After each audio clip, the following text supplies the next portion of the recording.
たことのないつぼみを見つけたロプ。つぼみ夏? No, don't drag the heart catch team into this. Not unless their grandchildren are going to take over, and then you can probably do what they did in this episode.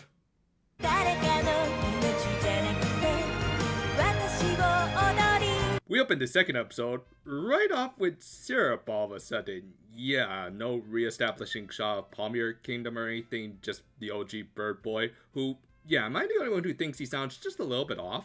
見たことのないつぼみロプ。 Guess that's what happens when you do this to your voice.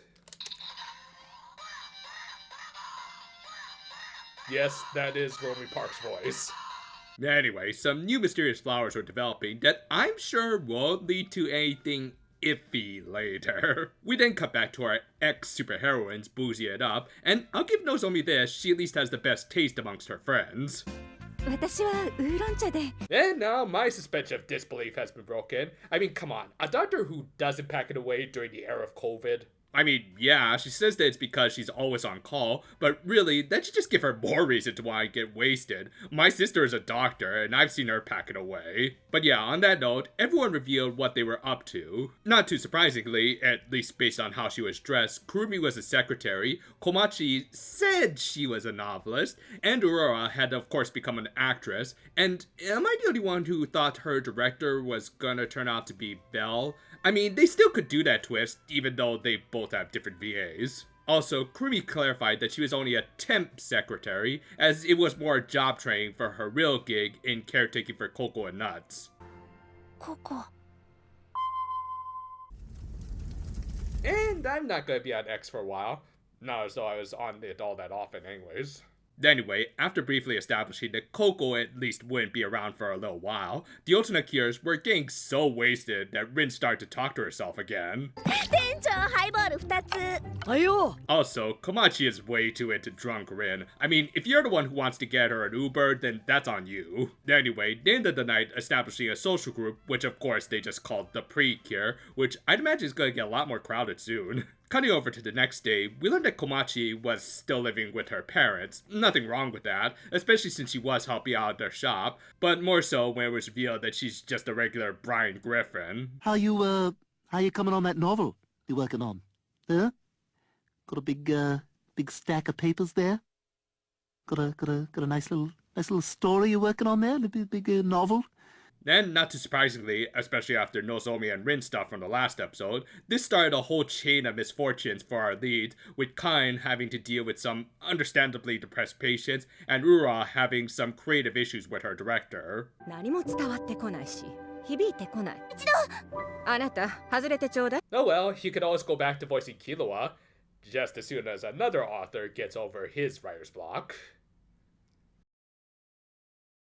Meanwhile, Kurumi suffered from some culture shock when dealing with Japan's very hierarchical work culture. I mean, yeah, her boss was being a putz, but to be fair, it is also a common practice for the lower tier workers to go home last. Whether or not this is an archaic system that should be disbanded is up for debate, so good on the show for bringing it up. And it at least gave Kurumi a good location for a dramatic reveal. Yep, Belle struck her next victim, who, to be fair, was just doing his job of throwing out some unsold bento, and was even criticizing that they were going to waste, so it's not like the dude was being totally apathetic, but again, this eco-terrorist needs to do her thing. 消費期限切れてるし。それもそうだな。 How dare you? Meanwhile, Nozomi just so happened to hear that those totally random VTubers from the last episode were posting. Yeah, wouldn't it have made just as much sense, if not more so, that she was already following them rather than being inorganically told about them by these guys? Well, whatever. They were just posting some crazy conspiracy theories about shadows attacking nearby, when clearly these things were heartless. Seriously, between this and the Chocobos, Square Enix has a good lawsuit going. Also, didn't this team already fight a baddie named Shadow? I mean, either Belle is related to that Deluxe 3 jobber, or they just kind of forgot they already used that name. Anyway, they had the power to make more grunts with other people's shadows, not just those who are apathetic, unless these cops are lazy bums. Then again, I'm pretty sure Nozomi isn't lazy, but yeah, they got her too, which did lead into a nicely directed moment of reflection, where she remembered the events of the previous episode, and how little she could do to help Rumi as an adult with her childhood ideals. okay, this is really good, and some really nice symbolic imagery about how she needs to grow past her childhood, where she was an invincible superheroine, and...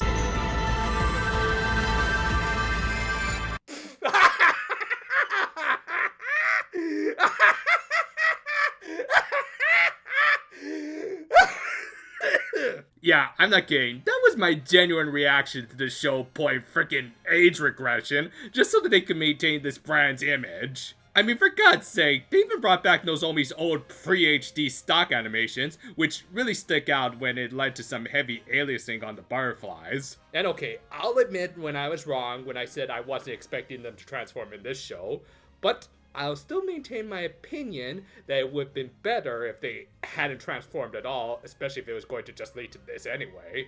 Because apparently, only the Sunday morning show can have a technical Otona cure, because just in the second episode, they're already kind of going against the very title of this show. Though on that note, it is nice to see Yu Yoshiyama twice in a row, even though I think the main show needs her a lot more. Also, could someone tell her that she's not animating for frickin' Sinful Gear? But yeah, thanks to the new flowers that also just so happened to come in a set of 6, Nozomi transformed and fought off the baddies, ending the episode, and likely advertising another re-release on Premium Bandai. Personally, I just prefer just getting more Digivices. Why do I feel like I wished on a monkey's paw when I asked for less emphasis on this whole environmentalism thing? I mean, I'm not saying this ruins the show or anything, as they could certainly work this into the show's themes of growing up, even though they're kind of going backwards, but to already have Nozomi transform back into her younger self this early into the series is a little much. Because at this point, what's distinguishing this Precure show versus the one that airs on the next morning, aside from the booze? You know, another reason I was kind of against the environmental messages in the last episode was because it just felt hypocritical coming from a company like Toei, especially when they make very corporal decisions, like keeping the girl a magical girl just to maintain that image. I mean, truth be told, at this point, I'm kind of indifferent to whether or not these characters are adults, as we already know that they all become witches eventually, but at the same time, just digging out these old toys and animations, especially this early into the series, doesn't feel like we're doing anything different at this point. I was looking forward to Otona Precure exploring new avenues and themes for this franchise, which they kind of were with the Cures now having very adult occupational issues, but then they revert back to forms and powers that represent a coming of age, even though they're long past that, and instead of finding new ways to solve their problems, they just go back into beating it into the pavement, figuratively and literally. And going by the preview of the next episode, this is likely just going to follow a pattern where each Cures reunite with their inner child, likely to help sell a re-release of the Cure Bowls. I mean, if Premium Bandai is already reselling Tamagotchi on their site, I have little doubt they'll resell these things too. And don't get me wrong, it is kind of awesome to see stuff like Yu Yoshiyama animate a Cure from days past, but again, I rarely see them use these keyframes in Hirogara Sky since that show clearly needs it. But yeah, I guess I do see ways they could work this into the show's themes of growing up by maybe at the end not relying on their younger forms to defeat Bell. That would actually be a great bit of symbolism. And again, I did like how they explored the issues that the Cures had to deal with at their workplaces, or in the process of finding work, with Komachi's plotline, which seems particularly gripping for me at least. So, on its own, I guess this is a pretty good episode, especially if you're into the nostalgia of some of these characters and old animations. But at the same time, I think we all have to admit, it's kind of just the same old thing when, ironically, the future of this franchise deserves a lot more attention. Maybe the Crunchyroll title for the show was more appropriate, considering the adult thing has kind of been retracted by this point. As always, thank you for watching, and maybe consider doing what this thing is doing right now. Gotta say, this review was a lot easier to make than last week's, as I was conveniently suffering from a little insomnia this morning, and just felt like writing a script, because I have no life. Still, until next time though, for now my friends, and...